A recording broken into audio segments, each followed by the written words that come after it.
Welcome in, everybody, to the Blue Otter League Masters Season 12. We've made it to fall, man. You know, it's crazy. You know, it is September. Wow, it's been a long year so far. My name is Yanni. I am joined here by Shibby as we get to celebrate opening day here in Blue Otter League. It's been a little bit since we've been around for Blue Otter League. I know, it feels like it's been a hot minute. I mean, Blue Otter Masters is the highest ranked tournament that the Blue Otter League, yes, that same Blue Otter that also got fifth in the NACL that they run, Blue Otter Masters. We'll see if they actually end up running an uncapped tournament in the future, but this is as close as you're going to get to the pinnacle of Masters gameplay here. The GM 600 LP is the limit. And a new caveat, Yanni, can you tell me what's different from this season of Blue Water Masters from years past? Well, guess what? It's popular, it's fast, it's fun, it's hip. All the kids are doing it.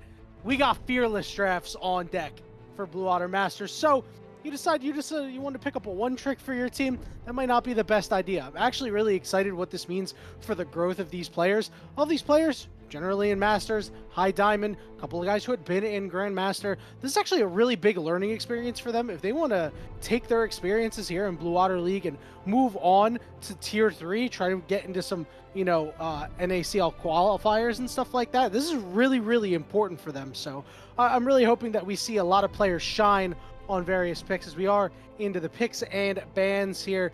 A couple of good champions banned out by Omega McDonald's. A lot of pick comp champions off the board, and Varus going to be the first pick for Crabs Radiant.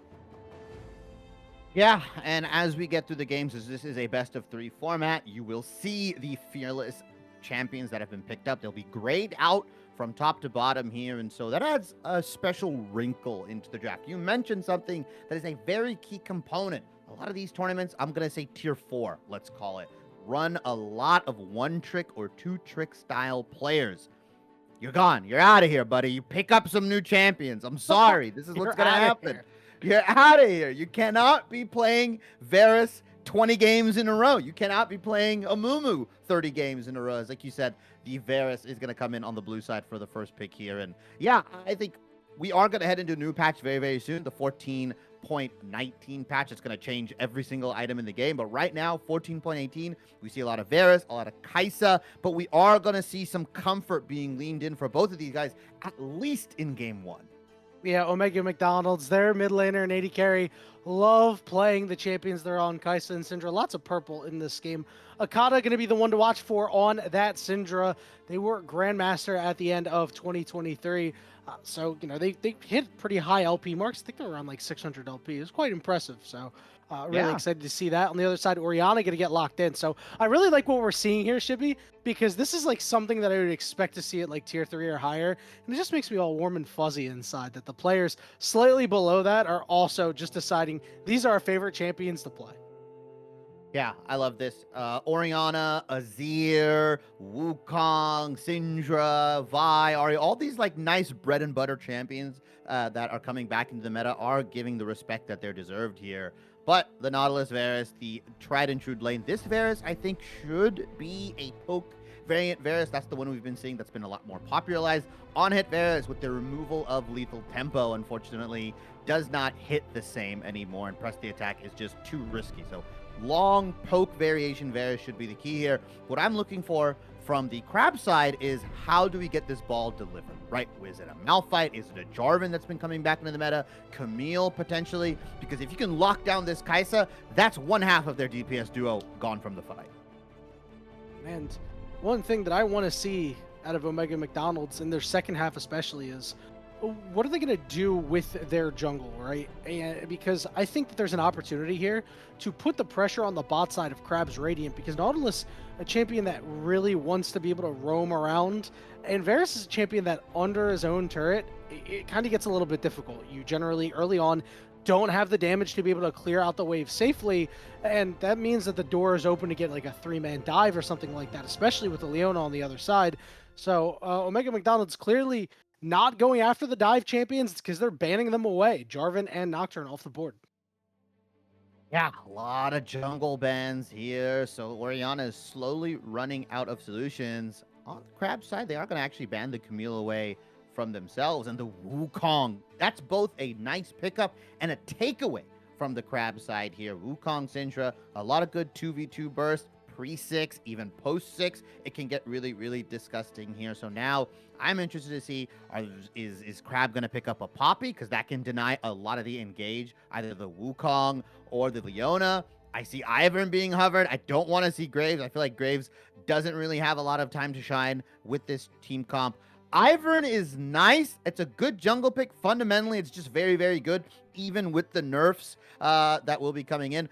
That's a Xin Zhao. What the hell? Hold on. What's going on here? That's ball delivery.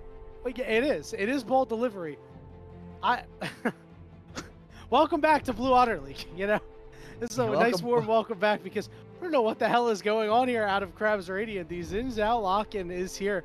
Should be. All right, I'm trying to think what. Well, okay, he did get right. some buffs on his precision strike. If he's gonna max Q, that's not a bad pickup. But into the Garen, I feel like Garen just Qs him, rolls him, and the thing is, Xin Zhao wants to stay melee distance, right? He wants to get all of his procs off, everything. Well, what does Garen love? When you're in melee distance of him, you can just kind of continuously spin in his E and shred your armor. Oh, and he's gonna walk out with his W, and all those damage, all the damage you do, all the trades that you take, yeah, he's gonna heal that back up in the bush. So look, maybe the Krabs know something that I don't. Is it an Ivern top? I highly doubt it. I want to say it's a Xin Zhao top here, but maybe the ranged Ivern top is the move. I'm very, it's a wacky, wonky comp with a lot of shielding, a decent front line because of the way Xin Zhao works and because Daisy is another champion.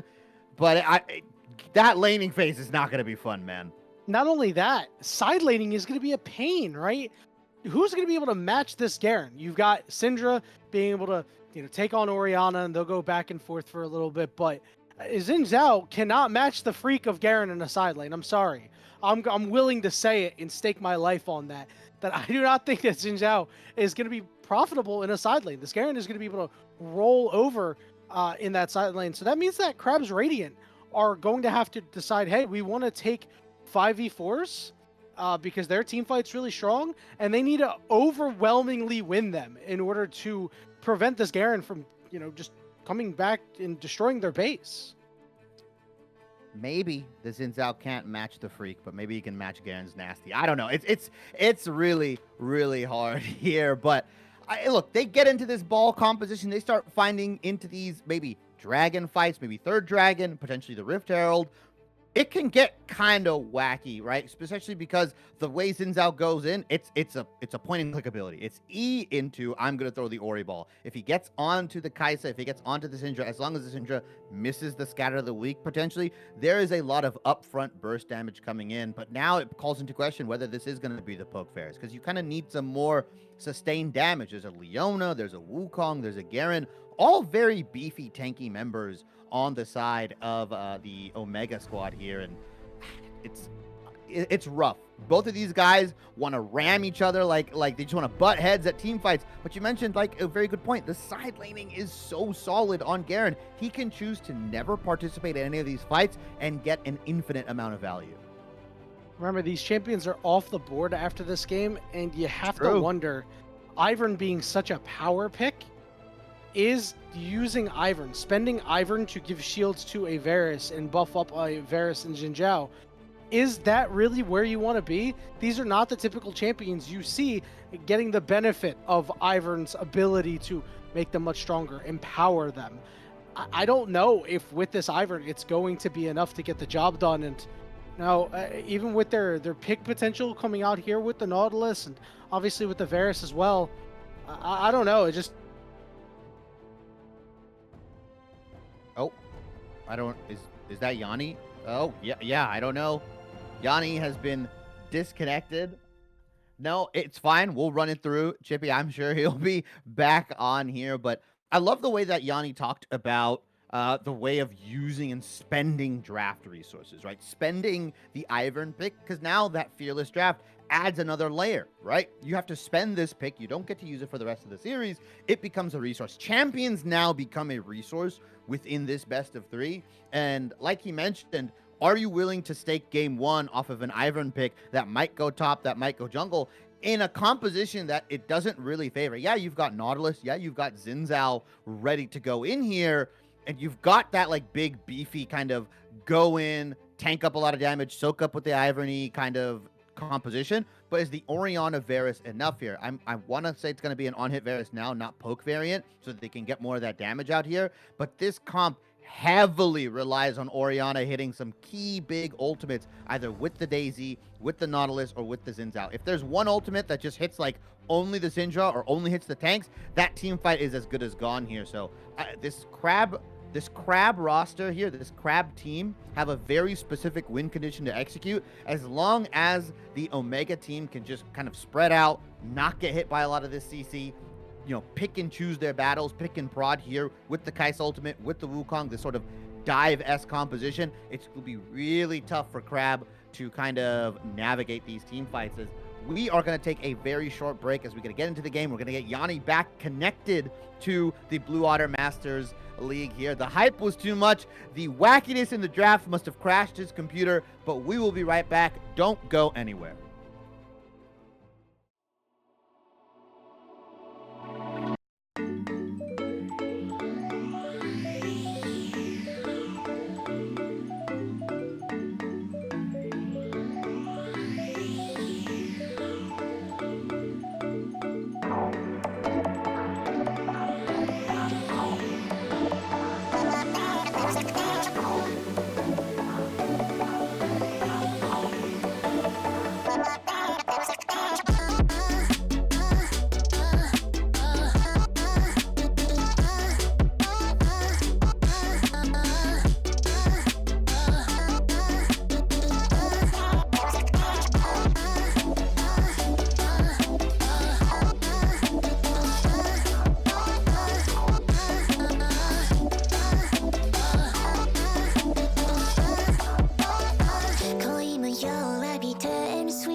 Hello and welcome back, everybody, for game one of week 1 of the BOL Masters season here. We've got Krabs Radiant versus the Omega McDonald's Grill Masters. That's going to be a mouthful, as the Omega McDonald's Grill Masters are on the red side and the Krabs Radiant are on the blue side. I'm your color caster, Shibby, and temporary play-by-play as well, as Yanni will reconnect here as he's restarting his PC. And they are right now 5-man strong on this top side, as Alexio is gonna just spot this out here. And we were debating when we saw the draft, is it an Ivern jungle, Xin Zhao top, or is it Xin Zhao jungle, Ivern top? Well, we've got our answer. It is an Ivern top into the Garen here, a low economy top laner into Garen, effectively, I think, giving Garen a free lane, which is also dangerous, but gives a lot of power for this Xin Zhao to gank top perma.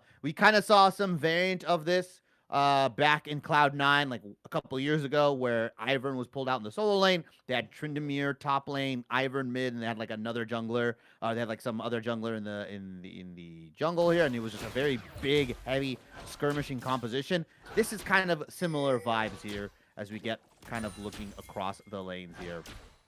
Interestingly enough, we'll see if this Ivern is going to be able to use his passive at all on any of these camps, if he gets some sort of like lane shove or lead here. But it is a ranged into main lane matchup for the Garen here, so it is a little bit annoying. But like we said, he has that passive where you can kind of just heal everything up. We'll see if he opts in for more health regen, or if he's going to go the standard stride breaker, build that we've been seeing in pro play. Because there's a lot of kill threat if this Garen just gets on top of you. As long as Alexio is hitting these Qs, he should be fine, though. Pan to the bot lane here. Alchemist and Palm Goat.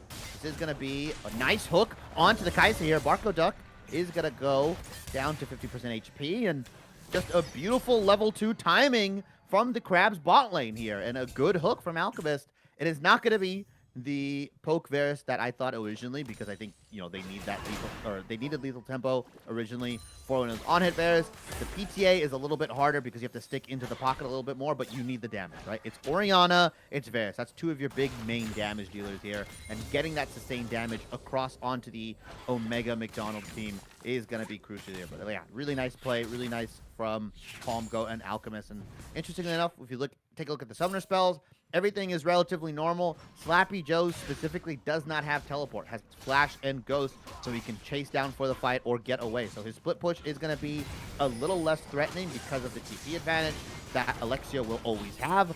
Also, Palm Goat took cleanse here specifically for the Syndra stun and the Leona, as Drex is now invading onto Fortnite here. Wukong does win the smite, but there goes the fight right now. Let's see if Drex is going to win this 1v1 with Alchemist now coming into play. Fortnite has got to get the hell out of there. Ooh, hook misses, but the blast plant is taken to safety, and Palm Goat, help him out. It's a 3v2 right now. What is happening? Okay.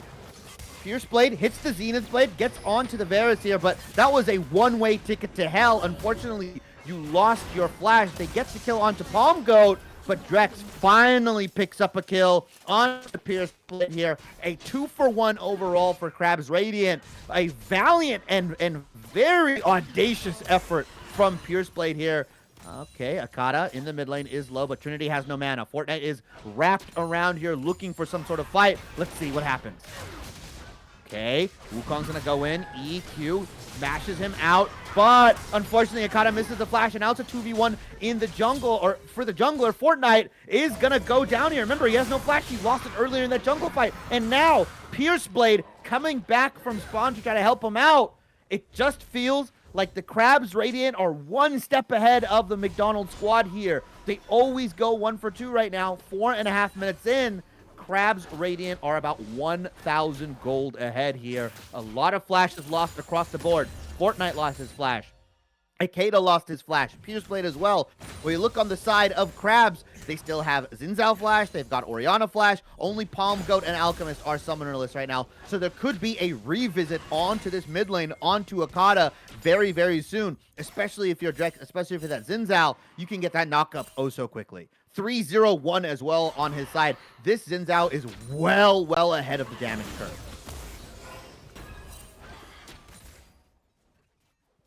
As we take a look, the game calmed down here. We're panning across the lanes. Top lane going as expected. Alexio down about 15 CS on the Garen here. Slappy Joe just doing Garen things, right? Not really worried about killing his lane opponent, just trying to get the wave shoved in, trying to get as many plates as possible. The good thing about Alexio and the good thing about Ivern is that he's a very low econ champion in the jungle. He doesn't really require a lot of gold. Now that he gets that top lane experience, his total gold for his 3-item core plus boots is like 8,000 gold. That's really, really cheap. It's Redemption, it's Moonstone, and it's Dawn Core. That's the typical build that we'll see from Ivern's.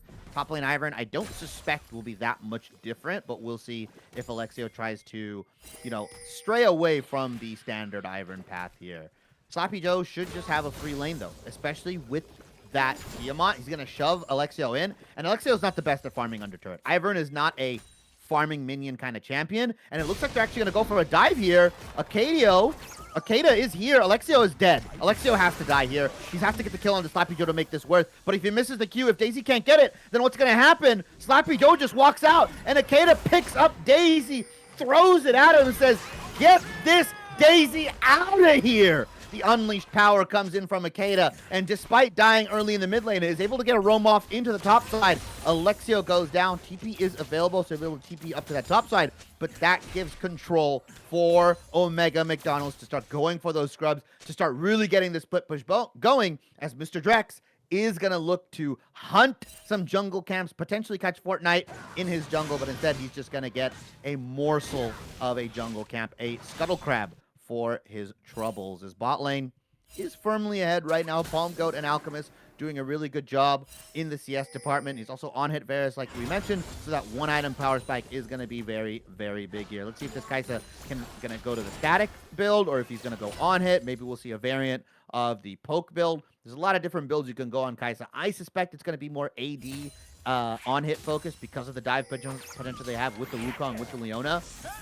Right now, Crabs are ahead in gold, but the thing is, once level 6 happens, once a true dragon teamfight happens, Omega McDonald's should just win out in these teamfights. They've got a ton of CC, they've got a ton of knockups, and they can just lock either Trinity or Palm Goat down, the two main DPSs for this Crabs roster.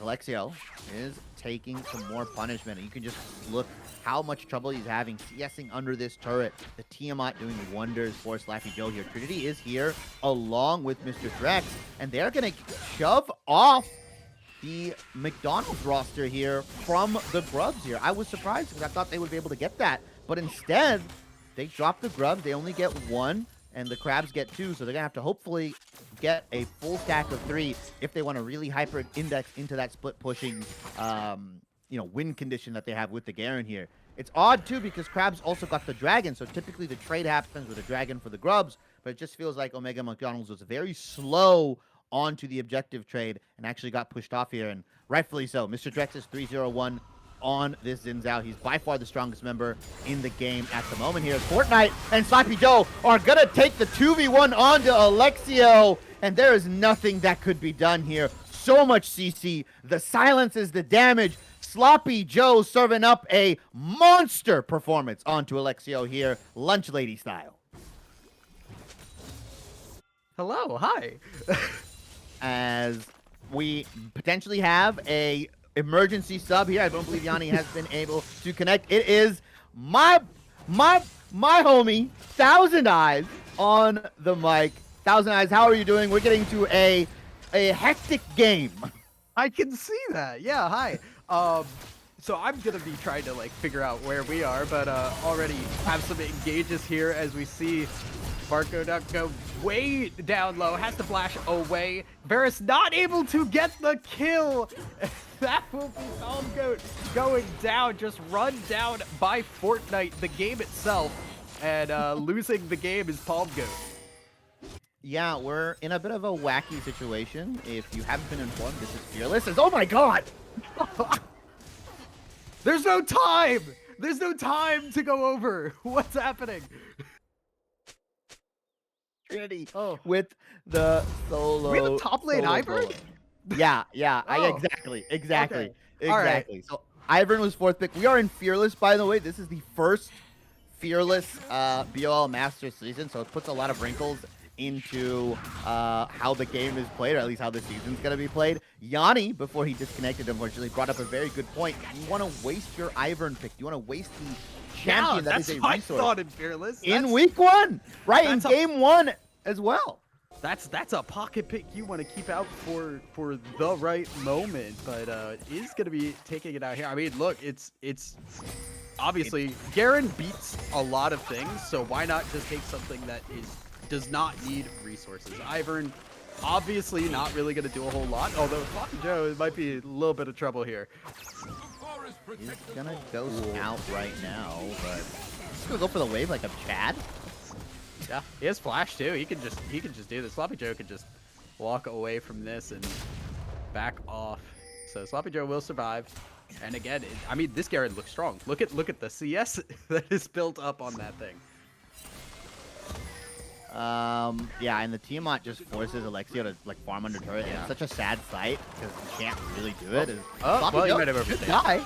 Yeah, gonna go down. Maybe no. Gets over the wall. Sloppy Joe staying alive, picking it all up, putting it back together, and we'll get back to the base. All right.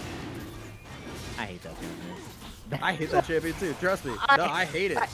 I hate that champion. That is disgusting that Slappy Joe was able to do that. But if you look on the other side, Crab's Radiant, not Crab's Dragon, which is what I wanted to call them, is actually fighting for this dragon, but Teamfight's gonna break out. Yeah, and look at how much damage Alchemist has taken already down. Mr. Dex in trouble and will fall next, although does trade. They do get the Kaisa in the exchange, but now it is 3v2, but 2 very healthy members. And there is another kill for Trinity, looking for the third. The dragon will be taken by Fortnite, gets over the wall. It is, at the end of the day, a kill lead for the blue side and red side, grabbing the dragon. I don't know which team is which. I don't know the names of these teams. Okay, blue side is Crab's Radiant, and okay, red side's a mouthful. It is Omega McDonald's Grill Masters. I've just been calling them McDonald's, and I think that's fine. I don't think we'll get copyrighted. I don't think the clown will come after us. But yeah, it's Crabs versus McDonald's. One much higher quality food than the other, but right now, I was gonna say. yeah, McDonald's is keeping it even. Crabs had the lead for a little bit. Drex has been kind of just running into the jungle as, yeah, zoom in on this top Ivern. That is completely useless and will be useless for a while. I was going to bring up the point, and I did bring up the point that Ivern 3-item spike is much cheaper than most champions in the game, so him being low economy is completely fine. I feel like you tend to agree, Thousand. Well, I mean, look at the items right now. We have 1-to-1 items. Right Yeah. now. Despite the differential in terms of gold, this Ivern is even in terms of like item efficiency right now. So Ivern is getting run down a little bit on top lane, but does have the backup here. I don't think Sloppy Joe is fully aware. Actually, should be a little bit sketched at the lack of members that are visible here for Crabs. Well, now that the Void Grubs have been taken, Slappy Joe has to leave. No Flash, no Ghost as well. He's just going to, again, walk out, be completely fine. Going to heal up all the damage, all the hard work that Alexio has put in with Daisy.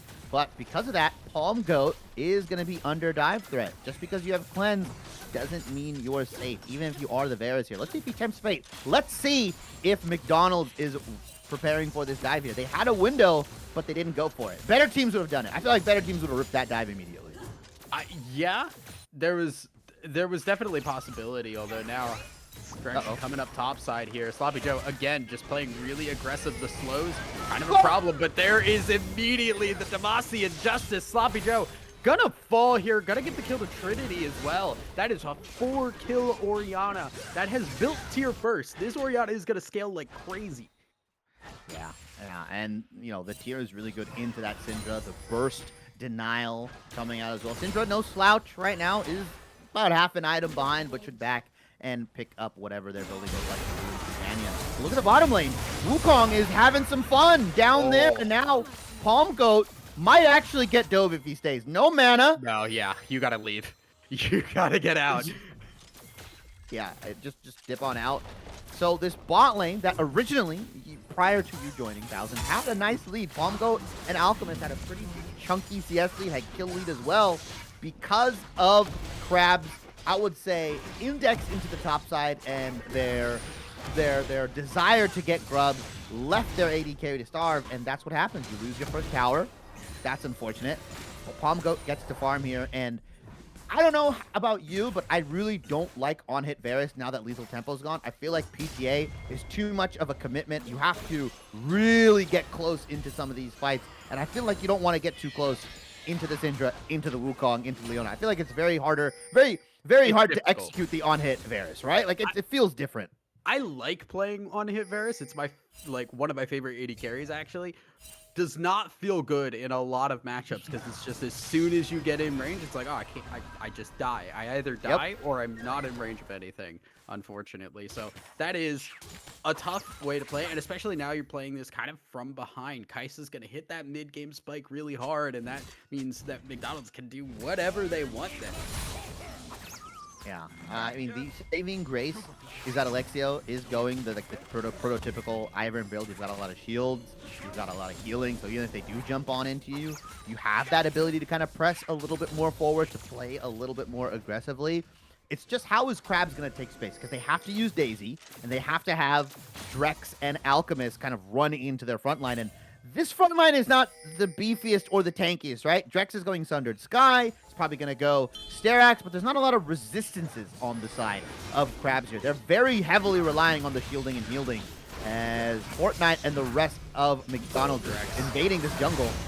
Yeah, Drex left alone here. Big shockwave, though, on the screen. Trinity trying to make a fight out of nothing. Trinity gets back on the tower. Will trade 1-for-1, but the rest of the team has showed up. Pierce Blade left to die. Varus, if nobody as scary is there, Varus can walk up. The flash route not gonna hit from Alexio, and that will be another win there. 3-4-2 in favor of Crabs, but they're losing their top side. Sloppy Joe is demolishing these top lane towers. Yeah, no TP, no problem. I said earlier in the draft, this Garen can just choose to never interact with anyone on the enemy team and just mindlessly push a side lane, and they could just win. As Palm Goat, unfortunately, the greedy AD carry once again gets punished. Oh, and you burned your flash too. How many times have you seen that happen in your solo queue games, Thousand? I'm gonna be honest. As a support, many. Yeah. I'll be sitting there playing Melio, and my AD carry's like, wow, that bush looks really comfy right now, and I'm like, there are thorns in that bush. Stay away from it. But we're gonna see now with the AD carry down, just easy dragon pickup now. Second dragon for McDonald's, and they will be able to get a little bit more scaling here. Now, obviously right now, things look pretty good for McDonald's. Obviously, they lost that last fight. Not great.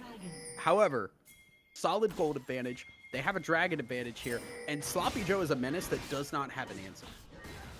Not at all. It was going to answer the side lane.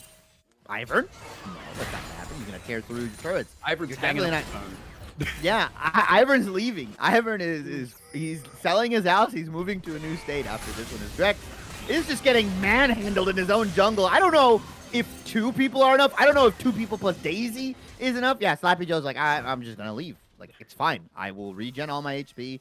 And that is a very big problem you highlighted, Thousand. Who's gonna match Sloppy Joe? You have to put 2 people there. And if that's the case, you always lose out on man advantage. Palm Goat is just dead. The guy is dead.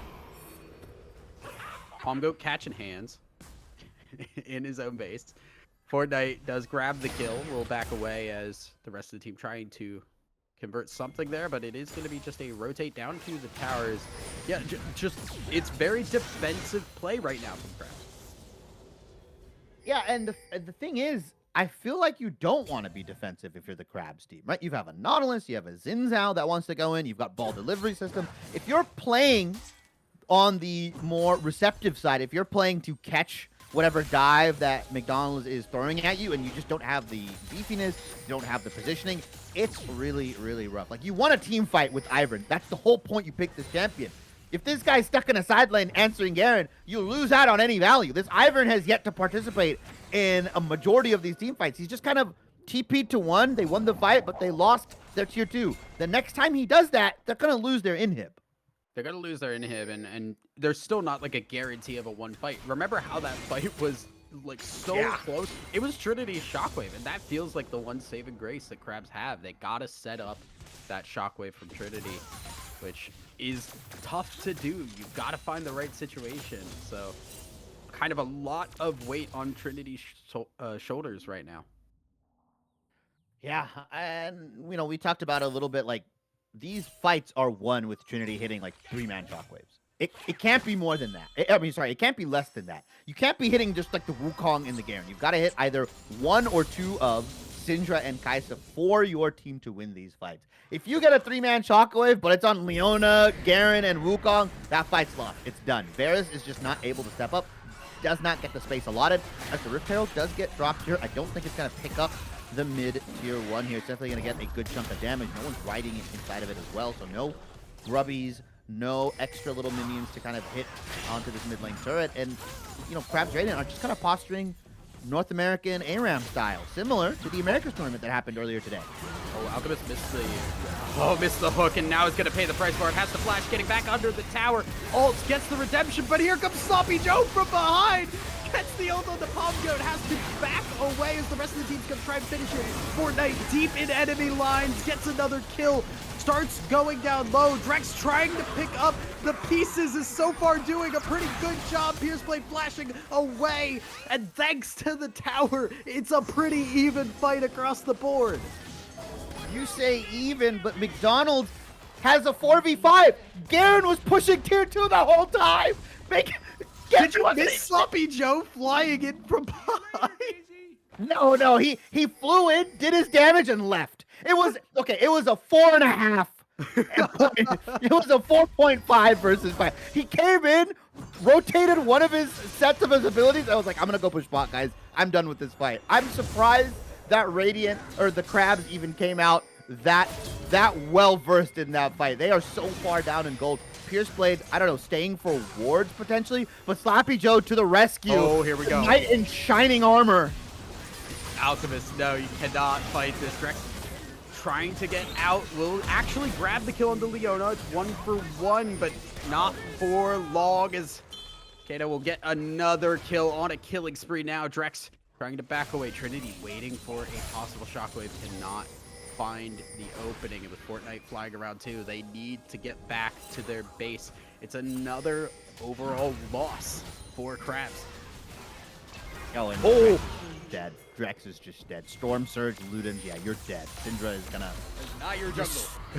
Yeah, that's this might not be your map at all, unfortunately, Crabs. Like, you stay behind those towers, you buy 4 scrying orbs, and you hope that you can find somebody out of position right now. I like this from McDonald's. I like this from teams. Recognizing that they're far ahead, they're ready to rip the Baron as early as possible. There's quite possibly nothing that the Crabs can do, and although Alexio is on 2 items, the Redemption and the Moonstone, I mean, you gotta do it, right? There's nothing else you can do here. Oh no, but it is not working out. Sloppy Joe gets one, will help get another, and the Kai'Sa W will grab the kill onto the Orianna as well. Trinity falling, and now feels more like a formality to see how game number 1 ends. McDonald's looking really strong. Yeah, I mean, Baroned up, nearly 10,000 gold. Not nearly, they are 10,000 gold ahead here. They just got to walk down the minions into the Nexus here. Trinity's up in 20, Palm Goat in 7, but I don't think that's going to really make a difference. And Slappy Joe doing his own thing. That's what just Garen players do. They're just in their own world, spinning to winning here. I would suspect that McDonald's goes down to the bot side and Slappy Joe just keeps the pressure on the top, but instead they're going to go back to that dragon, pick up the mountain dragon here, put themselves on soul point. Not that it's really needed. I would just push down. I would use my Baron. This is one thing I don't like it when teams do. They use their Baron to kind of take other objectives. I feel like you're wasting it, but when you're so far ahead, like McDonald's, it's not that much of an issue. But I would much rather get inhibitors and turrets and use this purple cloak to its fullest effect. I don't know. What do you think, Thousand? Do you think it was a waste? I don't know, because I think they could have gotten more. I think it was definitely a little bit over skirmishy and just kind of prioritizing that. But I also think they're kind of scaling better right now. It's going to be a long time before Crabs have anything to do in this game. And I don't think they're at risk of this game going south at this point in time. Yeah. But by the time these champions would start to like go more even, this game has to be done. There's unless a player disconnects or something, pulls a Yanni, as some might call it, then maybe we have a little bit of a problem.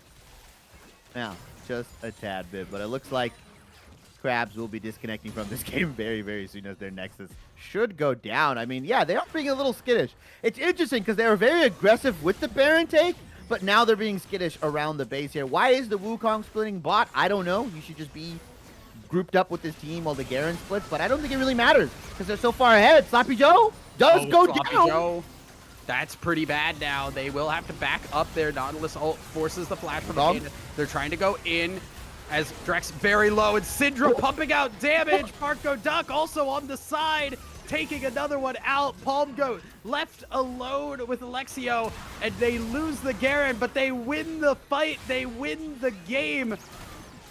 It's just going to be Ivern sitting in the base watching the Nexus towers fall. McDonald's run away with a small lead in the mid game for game number 1. I apologize, Thousand. I apologize. You weren't meant to see this. You were opening up a Twitch stream. That's what it was supposed to be. You were opening up a League of Legends games. You unfortunately opened up a video to an undisclosed site that I can't say on BOL Masters, because that's just what happened. That's just what happened.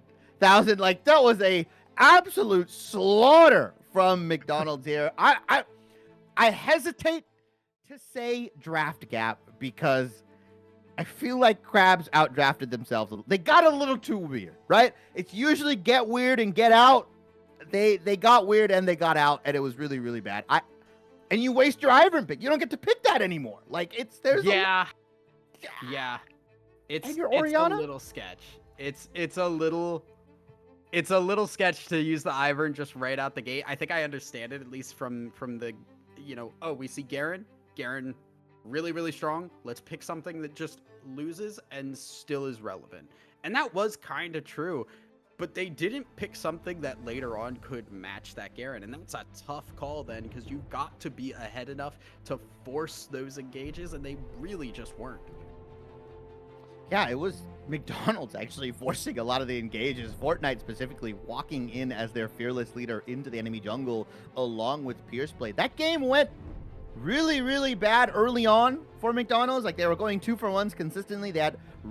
Crabs really had some really good early game power and early game objective taking. But once we hit past like 10 minutes, 12 minutes, that's where the McDonald's team just started to thrive, right? The Garen became a problem in the side lane. Kata was picking up kills left and right, got the Ludens, got the Storm Surge, just absolutely started dominating a lot of the squishier members of the sides of Crabs Radiant. And the thing is, my biggest gripe is that, yeah, you picked the Ivern for this low econ, useful top lane that can still participate in these team fights. We just never saw him. It was too little too late. By the time Ivern was allowed to join some of these team fights, McDonald's was already 3, 4, 5,000 gold ahead. So it's really rough to execute. Really, really tough game for Crabs here. A lot of champions have been removed off the board. The Syndra, the Wukong, the Garen, we don't get to see that anymore. But consequentially, the Ivern and the Orianna has been removed. And there is Thousand right there. Thank you so much for joining me. We are going to go to a short break as these players load back in. They VOD review. Their coaches yell at them, whatever they're going to do. But we are going to come back with Game 2 of the BOL Masters Week 1 matchup between Crabs Radiant and Omega McDonald's Grills Masters. Don't go anywhere. We'll be back very, very soon.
Hello and welcome back, everybody, to BOL Masters. We've got Krabs Radiant versus Omega McDonald's Grill Masters. I'm joined by Thousand, my lovely, lovely sub play-by-play coming in, filling in for Yanni. I'm obviously Shibby Color here, and like we said, this is the first season of Fearless for BOL Masters here. And as you can see, the champions that are grayed out are not available for the whole series. Obviously, the prototypical champion bands will be in their respective spots. So this adds a little bit of flavor, a little bit of fun into BOL Masters. And Thousand, you've obviously are very familiar with Fearless, right? You've been watching a lot. You've been casting OQs. You've in the Defiance tournament. You're very familiar with Fearless. I think more familiar than me, quite honestly.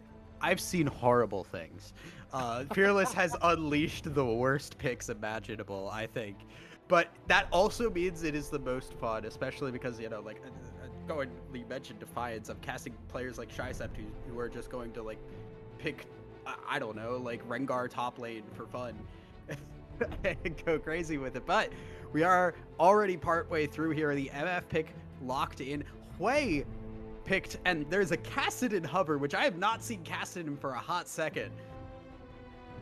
I think Kassadin is fine into the mages, but instead we're gonna get the Lissandra. Okay. Recently got some buffs here. I believe actually got tapped down as well because the buffs went a little overboard. We should be seeing Lissandra Viega, right? Like all these bread and butter combos are coming back. Ari Vi banned out, as we do see McDonald's on the blue side. They don't want to give that over, and the sides have swapped Krabs Radiant on the red side here, which should give them that counter pick potential. And you mentioned Rengar. Yeah, don't do that. I was hoping,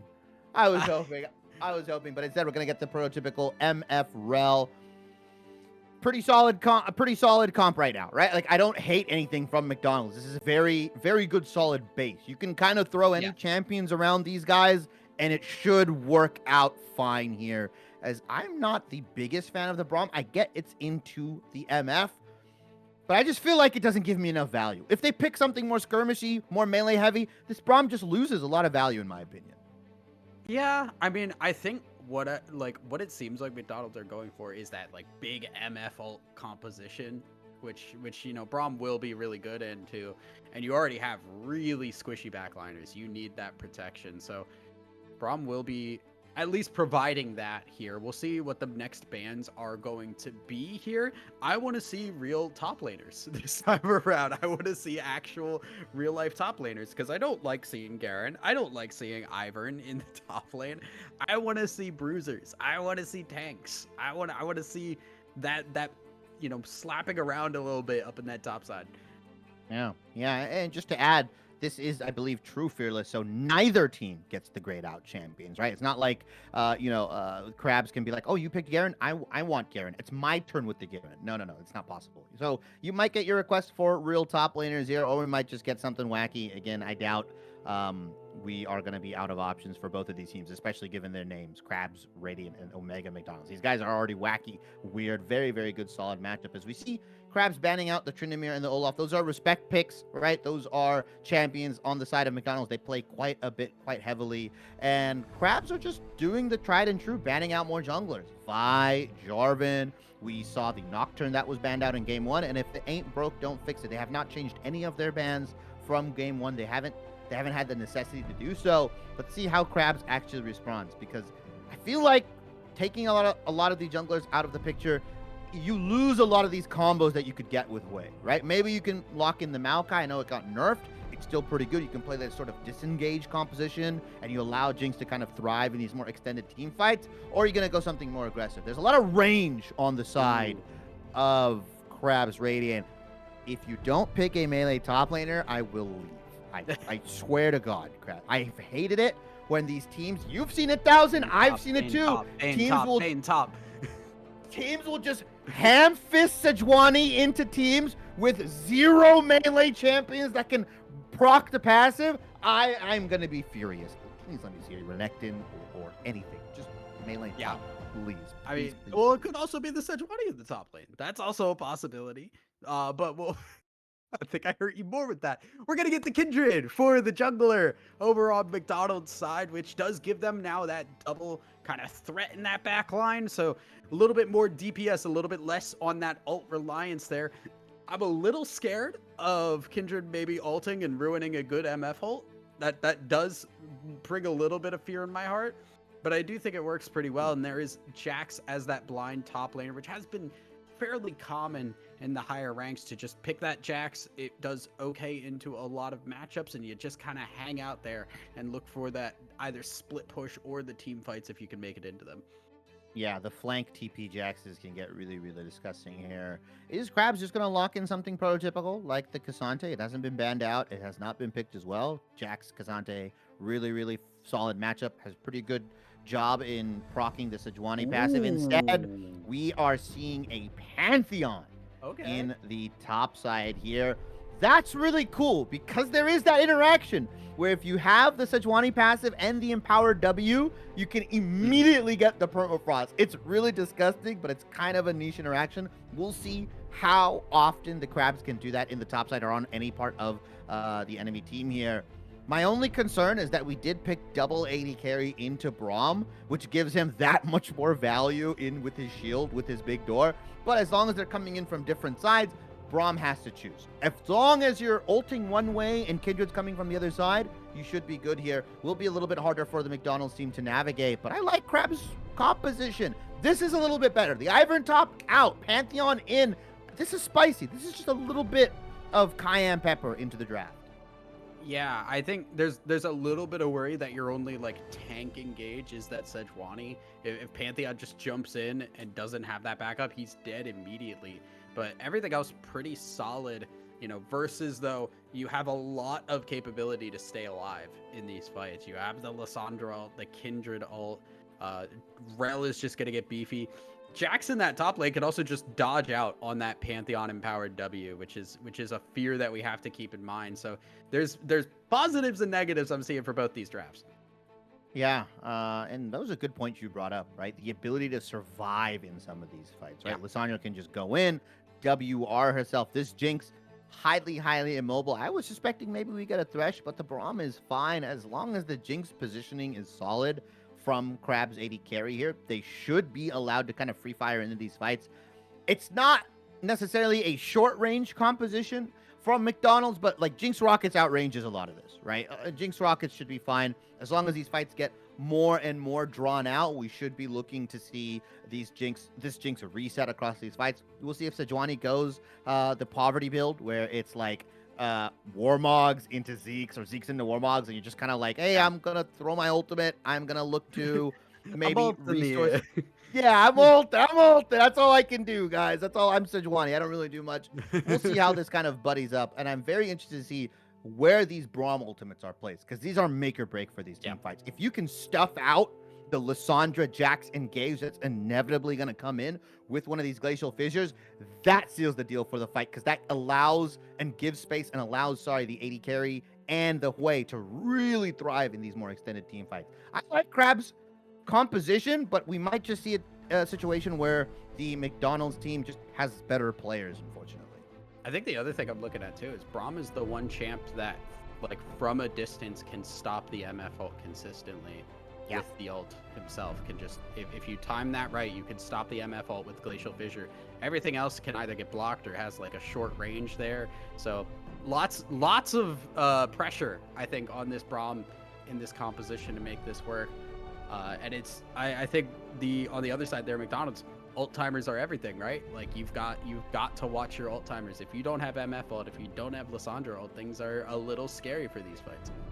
Yeah, you simply can't team fight. You simply cannot contest Dragon or Herald or Baron here. You've got to be a little frugal, right? You don't want to just dump everything in for the Sejuani or for the Braum, and then you're out of gas, you're out of steam. Because if they do dump it into the Braum and they get the kill, okay, fine, perfect. But if the Sejuani's still alive, if the Pantheon's still alive, if Krabs has more ult economy, or better ult economy, let's call it, they will be able to win out in these fights, even though it's 4v5 here. So yeah, I think, for the McDonald's team, kind of using all your gas and emptying it out in the beginning of these fights could provide some trouble for Krabs here. But I like these compositions. They're a lot more normal, let's say. The Pantheon is the only real wrinkle in these team in this game. And there's no Ivern top, no Garen, no like Xin Zhao jungle. Like, no, I don't feel like nobody's wasted their Standard pick, right? traditional League of Legends. That's what we're getting here. I think we're gonna send it to a quick break here as we get ready for this game here. So do not go anywhere, guys. We will have a banger game 2 for you after the break.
Hello and welcome back, everybody, to Game 2 of the Week 1 BOL Masters League. We've got Krabs Radiant versus Omega McDonald's Grill Masters. I am your color caster, Shibby, joined by our play-by-play 1000, who had a rough introduction in Game 1 to some BOL Masters Throw me action, into the but fire, Shibby. Yeah.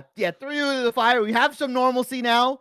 Krabs on the red side. The sides have swapped after Game 1. Krabs went down. They had a very interesting Game 1 draft with the Ivern top lane, the Xin Zhao jungle. But the sides have swapped. Omega McDonald's Grill Masters on blue side, and we've got Krabs Radiant on the red side here. And like we said, a little bit more normalcy. Although Alexio, the pilot of that Ivern top, has opted to take Pantheon, and we were talking about it offline or during the break. 1000, this Pantheon is not taking Ignite. They have opted in for TP because Slappy Joe just slapped up all their turrets. Yeah, it's kind of like Pantheon usually wants to take that Ignite. It's a good, 100%. it's just good to have that extra little damage to put him in threshold, but it does kind of make sense too, right? You don't want to be in a bad situation where you're down and you don't have TP and you need to show up for fights. It's kind of the safe option here, as now we're gonna see some little bit of late warding going on, just trying to track some junglers. I like that from Alexio here, and talked about it offline. 1000, can you maybe shed some light on how this top lane matchup is supposed to go with Pantheon and Jax here? You mentioned a lot of Q poke, and I think that's what Alexio is trying to do. Spacing that Q is going to be crucial, right? Yeah, it's so big. You can see just this is actually what Slappy Joe wants to do too, is just constantly fight, but the damage from the Q is too good. Alexio looking to go in. Level 2 is hit, flashes away. Alexio waiting for the cooldown on the Q again. Slappy Joe is healing up. Slappy needs to go in. Counter Strike is up, gets it, but now turn around from the Q. It's enough. Pantheon crit Q damage is insane. I'm surprised Slappy stayed in that fight for so long. Like, Alexio was just waiting with the Q. Was level 1 for a majority of that fight. I was like, okay, I'm just going to stack my empowered Q. You're below, I believe it's 15% is the threshold. I'm just going to crit you and you're going to die here. Slappy Joe biting off a little bit more than he could chew here, and that's a big, big kill. Alexio still has the flash, so Slappy Joe might just die again. Oh no, yeah, and Drex here. Alexio does not have the empowered. W though is trying to go for it. Does not want to start with the W. Now has it flashing. Doesn't get the stun. There is the stun followed by the Sejuani. That's the combo we wanted. And it's a dead Slappy Joe. Once again, Fortnite is here, but the Battle Royale has already been lost and Fortnite must back away. 2-0 Pantheon, and Slappy Joe went from die, TP to die again. He's not going to miss like a crazy massive wave. Unfortunately, the wave state was not ideal for Alexio and Mr. Drexer. They couldn't get it pushed in, but It's frozen though. It is frozen, and it's disgusting because what if Mr. Drex does the diabolical, takes the red and just leaves us? Now a 3-lane gank on the Trinity? Oh, Trinity in trouble. Gets hit by the knockup. Stun as well. CC abound. Pierceblade actually takes the kill, which is not ideal. That's 2 kills now to Pierceblade. Where did the other kill? Did they kill Jinx on the bot lane at some point? They killed Jinx on the bot side while the top lane shenanigans were happening here. Fortnite is looking just to maybe come up here and break this freeze. They Are might they going to try to dive. get a dive? Are they going to get a dive off? Pantheon is very tricky to dive here. If he gets that empowered E or just even the regular E, it can be very, very tough. Not too healthy of an HP bar for Alexio here. Let's see if they can actually execute this dive. Fortnite should cut the wave right now. Yeah, Fortnite's trying to hold it. Alexio now is aware, though, so the E is ready. There it is not used yet. Just gets used now. Slappy Joe will go down, and Fortnite does survive, but there is the flash from Drex. Cannot get the knockup, and Fortnite stays alive. A 1-for-1, and Alexio, no TP, will miss a couple of minions there. Bot lane, a little bit of action as well as Pierceblade trying to get in, cannot get the stun. Pomgo able to space this one out. Barco Duck trying to do damage, but MF not up there yet, starting to burn down this Braum, and there's 1 kill. Pomgo does get the reset, and it's both supports gone in the bot lane as well. Alchemist very greedy with the flash. There was a window for him to maybe flash out, live here, force summoners from Barco Duck, but a 1-for-1, like you mentioned, overall. But Barco Duck smartly, with the HP advantage, is going to shove this minion wave into the turret, and Jinx is going to miss quite a bit here. The reset for Barco Duck is going to be massive here. Let's see if he ends up going just raw BF sword as Alexio's back in topside, or sorry, Alexio is getting ganked in the topside. Alexio playing a little bit too far forward, and Fortnite again damage, up brother. here. E used and gets the kill. Alexio gonna fall afterwards, almost assuredly. No, gets that. Cannot get the Q off in time. And Slappy Joe able to get the kill, but still, it is 1-for-1 every time. There are 4 kills on that Pantheon. Yeah, and because of that kill, Fortnite is now gonna be able to go back onto the map, and they have actually dropped the dragon. Flashing away. Does get the ult down. That's a bunch of damage across the board for that fight, and Pierceblade gets stunned, can't be followed up on, was actually going to get away, and here comes the re-engage. Braum left out to dry. Alchemist flashes, jumps, but it's not enough. Will still go down, and a win there for McDonald's at the end of the day. I feel like you just take the dragon if you're Crab. You saw Fortnite die on the top side. You don't need to go for the play mid, in my opinion. Trinity is A-okay. You just take the dragon. I feel like the over-reliance on trying to do multiple things on the map is what leads to teams over-investing and not being able to actually get anything. If they don't get the dragon, crucial kills go over to the MF. 2-0-1 right now. Akeda picked up some assists. There's some gold going into Fortnite's pocket as well. I feel like Crab's bot side is just selling their top side right now. Like, there was, like, Alexio's looking like, guys, I'm super far ahead. Like, I just need you guys to not die, pick up the objectives, and use the pressure that I'm creating to win the rest of the map. But instead, they're just throwing it all away. I will say, there's still, like, a more sizable advantage, I think, in this top lane than in this bot lane for McDonald's. Oh, yeah. Like it's kind of just chill. You're kind of just hanging out. Fortnite also showing up. 1 grub grabbed for Crabs, but Fortnite has shown up. Alexio trying to steal it away. That reminder, the Q crit does work on monsters. That does do a heck of a lot of damage, but it will be Fortnite grabbing the other 2 grubs. We're 2-1 on that one, meaning next grub spawn is actually pretty important for both these teams. Yeah, 100%. I mean, both Jax and Alexio could be very good users of this grubs, but also the pushing power coming in from the MF, the Jinx, the tower taking potential, and yeah, Trinity just snipes Pierce Blade. Free kill. That was, wow, that was like a Costco sample. He 1009. just walked down and just fucking just took a shot and just went away. I don't understand it. Slappy Joe in trouble up on the top side now. There is that interaction again. Stun hit. I don't think they have the damage to go for this. Slappy Joe will back away. Stays alive, and Alexio will, again, just kind of keep that pressure. Fortnite waiting in the wings, though. If they try to re-engage off this could be a really good fight. Drex now showing up, trying to make the fight happen. Slappy Joe will survive inside the Kindred ult, and Lexio's getting out, does not want anything to do with that, as the Sejuani will fall, and top lane starting to falter just a little bit here. Yeah, beautiful, beautiful ultimate from Fortnite to trap the Sejuani in and keep Alexio out. There's not enough oomph, right? The sustained topside fight, right? The double AD carry that we see, but also the Kindred and Jack. They love to just keep autoing you. It's beautiful for them, right? They love that. As now bot lane once again we go down here. Alchemist, no, I've seen this too many times. Pierce Blade again, taking the kill. Just the money in the support pocket, which, you know what? Kind of okay. Rel will be able to just roam like crazy. Already has the tier 2 boots. And with how strong this bot lane has looked here, Palm going to be waiting a while to come online. I'm assuming this, correct me if I'm wrong, we would assume this is the lethality Jinx, correct?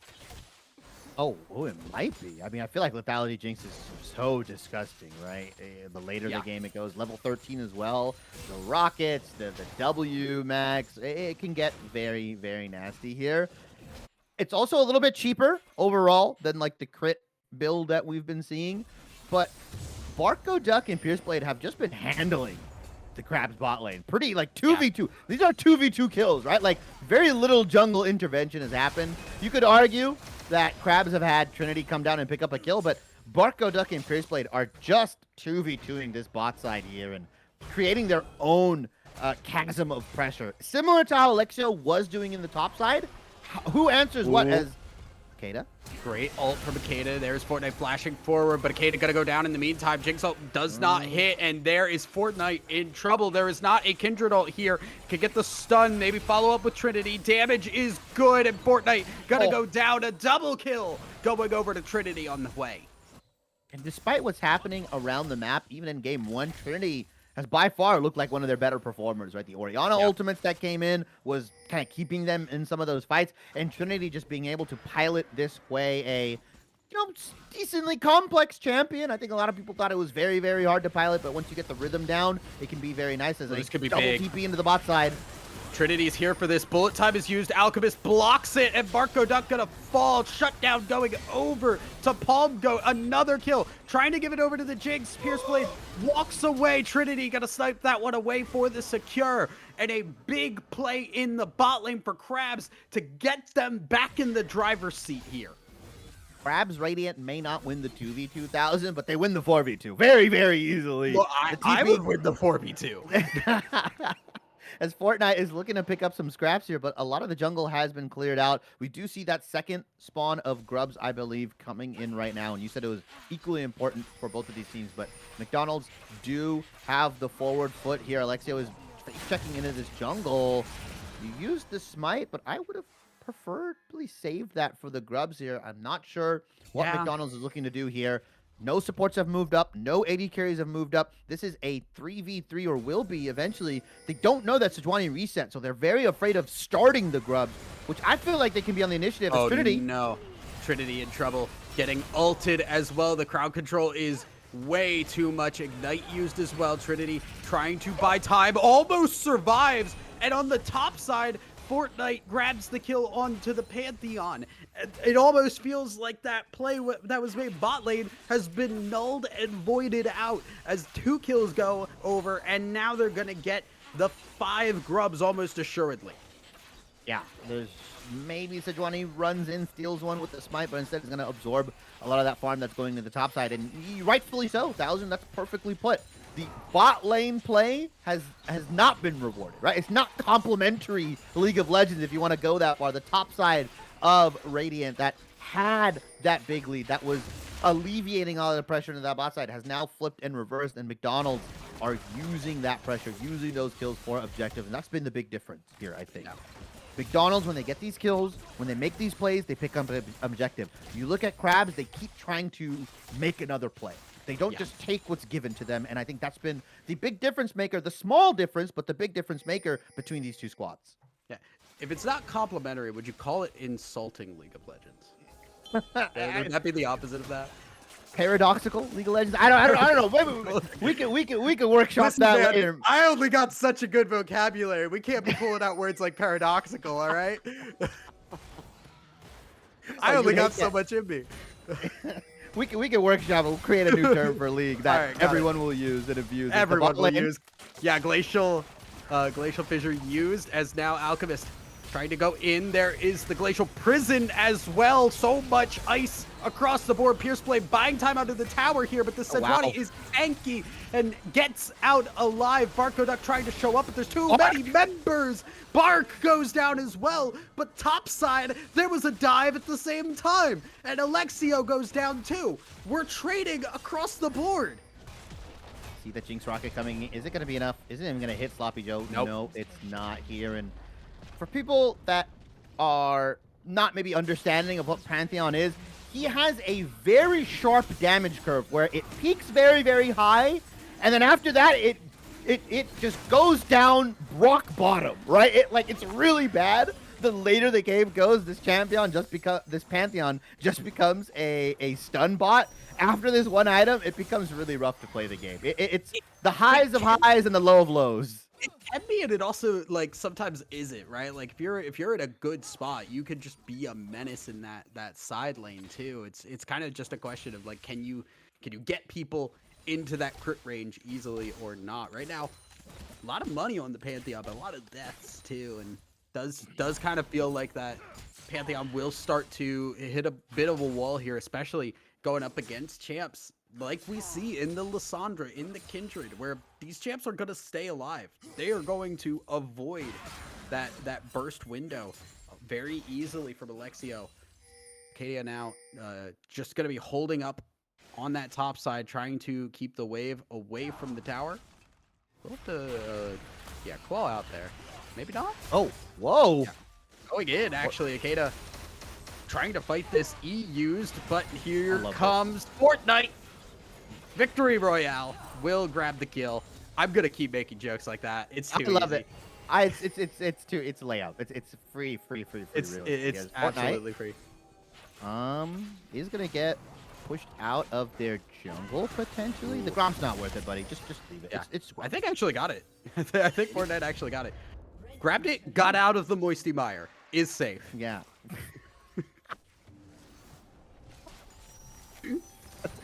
Well, Pierce Blade backing away. Barco not gonna be holding out in the mid lane, and we're in a little bit of a standstill as we wait for these next objectives.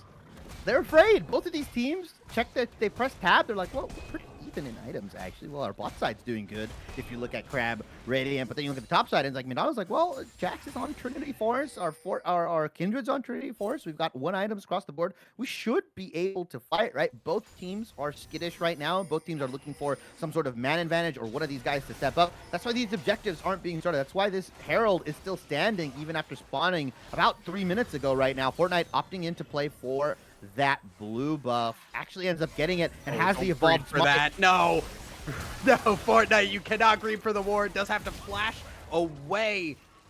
Will have to burn the summoner spell, but really nothing else gained there. That is a Sejuani ult used, and still all 5 ults used. One of these ults being used on Trinity in the top lane, responded to in kind. Trinity gonna pop and get the kill and walk away. Slappy Joe gonna try to chase, but realizes it is not the right call. Trinity walks away with murder. Yeah, Lissandra never wins those, by the way. I don't know if Akeda knows, but Trinity I think Akeda's finding out. Yeah, Trinity has a bevy of spells to choose from that allows him to just stick into these fights very, very solidly, especially with the Blackfire Torch plus the ensuing Leandries. Ikeda cannot match Trinity. He can only really wave clear. You are Lissandra. You are a utility mage. That's unfortunately you've picked this champion. You're not going to be able to solo out a lot of people. You rely on Slappy Joe and Fortnite to come in and really provide a lot of that damage. If Barco Duck can come in and get a Misfortune ultimate, then that's really good. But you are a utility mage. That's what I would be screaming to my mid laner right now. Yeah, I mean that's always Lissandra's job, right? Like you are that setup for the rest of the team that just has that damage alongside it. Meanwhile, Trinity just pumps out damage. Trinity just does a lot of damage right now. Yeah, Trinity is that long shot, just can do damage from multiple screens away. Makes me want to tear my hair out. Regardless, we have now the Rift Herald being started up. Fortnite, no, you cannot go here, Fortnite! Over the wall, into death, pops the Kindred ult. Tries to get away. There's no way out, though. Trinity grabs another one, and Fortnite just hops into death. That was so funny because Krabs, Radiant, all huddled into that bush, and then Fortnite, not even a second later, just hops into like, wait, oh, a free meal. Nice, beautiful. Immediately, that is, yeah, Fortnite's never doing that again, ever, by the way. That's the only time he does that the rest of BOL Masters. He's like, I'm not jumping over that wall ever again. As the Rift Herald finally will go down here. 40 seconds though till Baron. Guys, pick up the Rift Herald. Do the Rift Herald. It's free. It's free, guys. No, they want to try and take the fight at the same time. You can't have your cake and eat it too. They're going to give up the Rift Herald to try and push this wave. I don't think that works out. They may be trying to actually move over for the dragon that has spawned as well, but I think they're taking their time too long. Fortnite is back up and on the prowl here. Trinity has to zone out, and right now a lot of time just kind of wasted there for Krabs. And we talked about their issue, right? They don't take what's given. They keep trying to extend the play, and unfortunately just don't get anything. Now they've reset the map. They do have wards both in both rivers. They have some control wards down. But realistically, that kill that you got onto Fortnite was not rewarded with anything. You didn't get the Herald. You don't actually get the Dragon. You get a little bit of priority in the river, but that's about it. You got realistically, yeah, you got the kill. McDonald's can walk in, and that's fine. Like, it's okay. As we see mid lane, a fight breaks out. No, Trinity in trouble, gonna go down. Barco Duck trying to get run down here. Palm Goat's actually gonna grab that kill, uses the ult for it. Now is reset, trying to go forward, but Palm Goat flashes away. Big Kindred ult to keep Pierce Blade alive, and Palm Goat cannot do more. Actually turning back around, Ikeda went a little bit too far out of the tower, and Palm Goat resetting like crazy. Gotta get the kill on Fortnite. Pierce Blade running for their life. Palm Goat not gonna grab the kill on that one. The shield keeps them alive, but Palm Goat in that one member alive fight resets enough for a couple of kills. And that's McDonald's just getting a little hasty. They really wanted the kill onto the Jinx, instead not taking the Sejuani and the Braum here. Meanwhile, while that 4v4 was happening, Slappy Joe actually got a solo kill onto Alexio in that top side. So Palm Goat kind of just hard carried that fight on this Jinx. The IE into Phantom Dancer. It's not going to be Lethality Jinx that we thought. Instead, it's going to be a little bit more harder scaling version of the Jinx here. And picking up those kills should accelerate her to that third item very, very soon. Oh, Slappy, no! Trinity has done that too many times. That's so crazy. I try to do that, and they just walk out of it. Like, how does Trinity get away with this? I feel like I'm playing a different champion if I try and do that. Trinity pulling off wonders, trick shots of your wildest dreams today. Yeah, and it doesn't matter that Alexio was kind of stifled, right, after that early game pressure that he put. Because you're two big, staunch carries, Trinity and Palm Goat, 7-3-3, 6-1-2 respectively. Like, they can carry these fights. Yeah. Now the question is, if McDonald's just locks down one of these guys, can the other, as we see, like that, you just lock him down. Utility Mage Ikeda. You can do that. Like, that's possible. 2 items. I just talked about if you can take down one of these characters. I'm sorry, Krabs. That's the craziest caster curse I've had.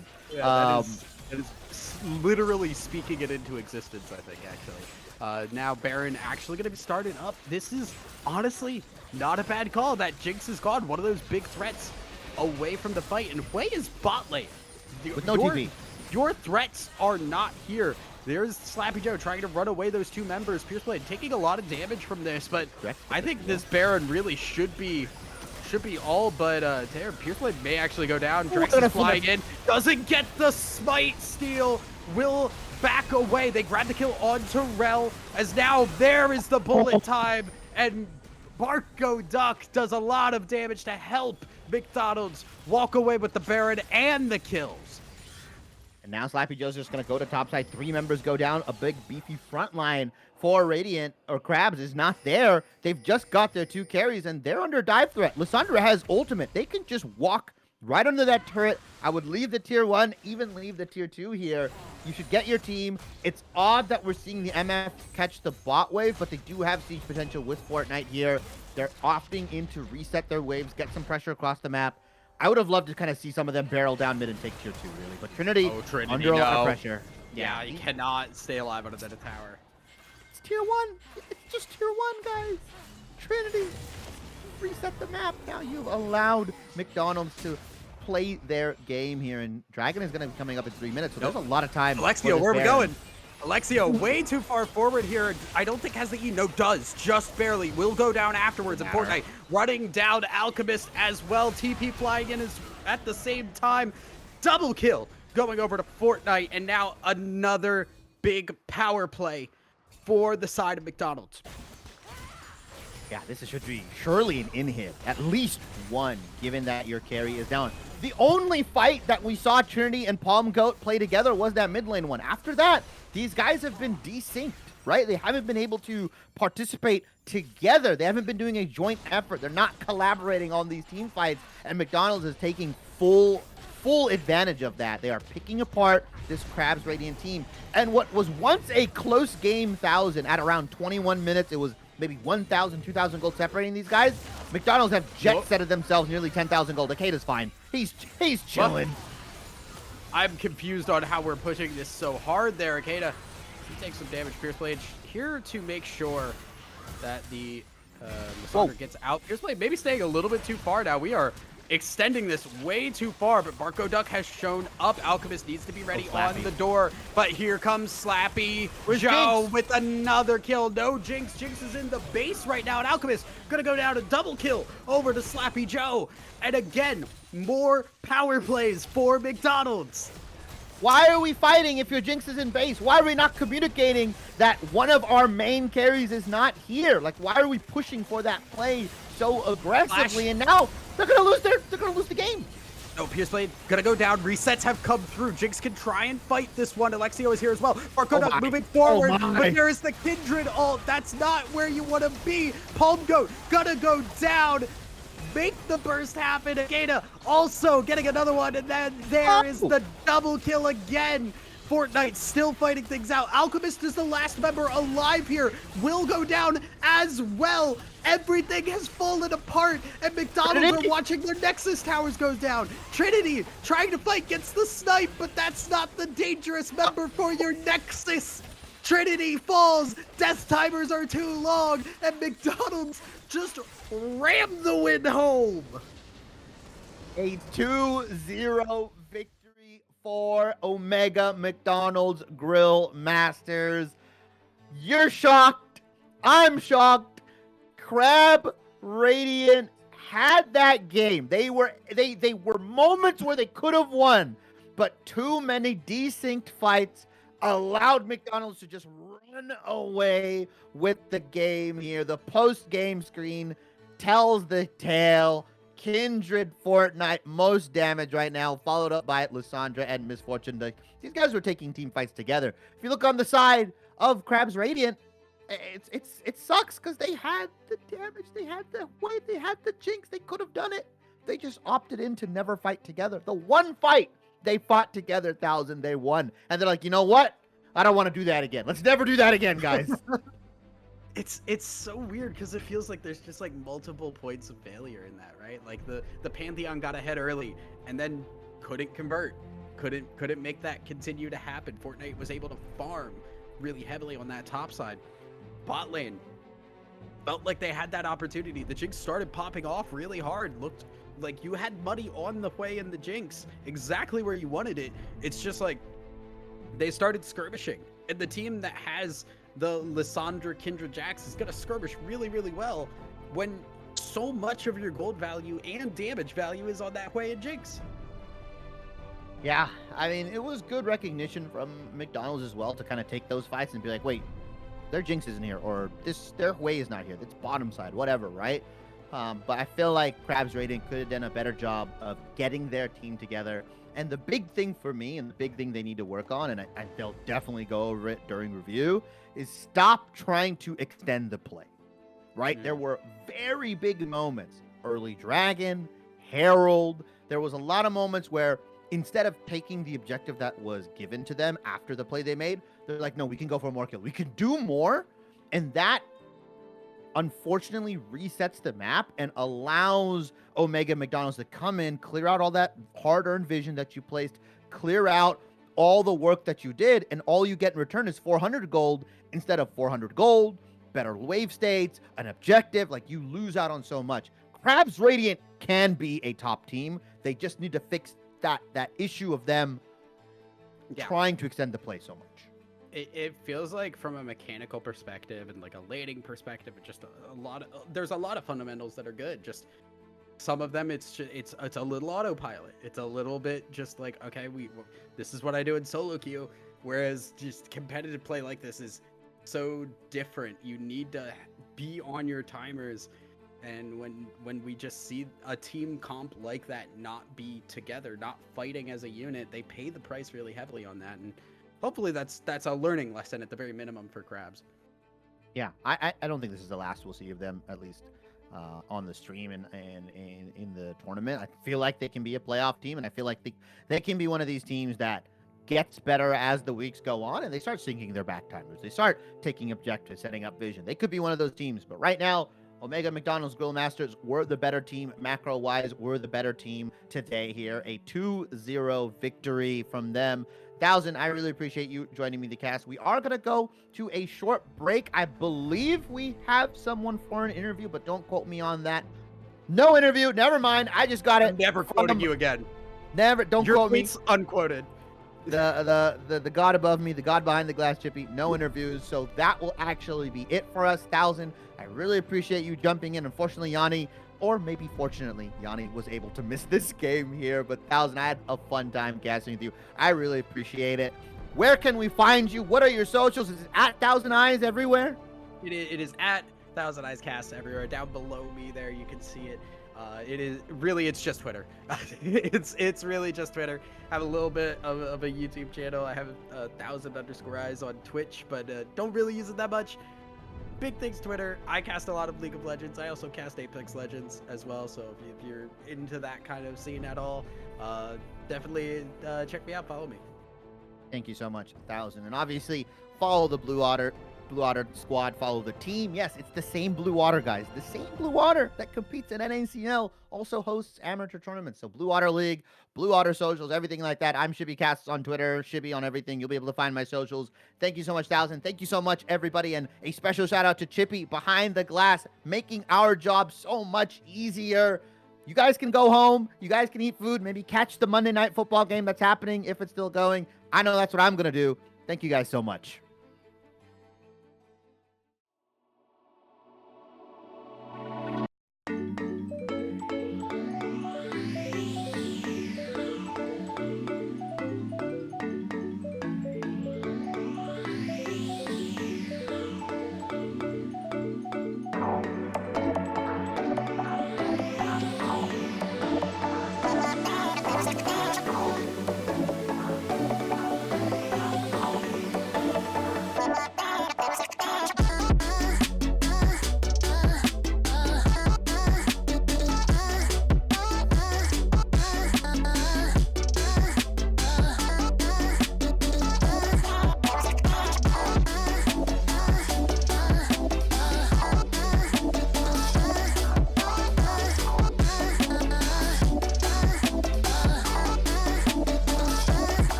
Victory!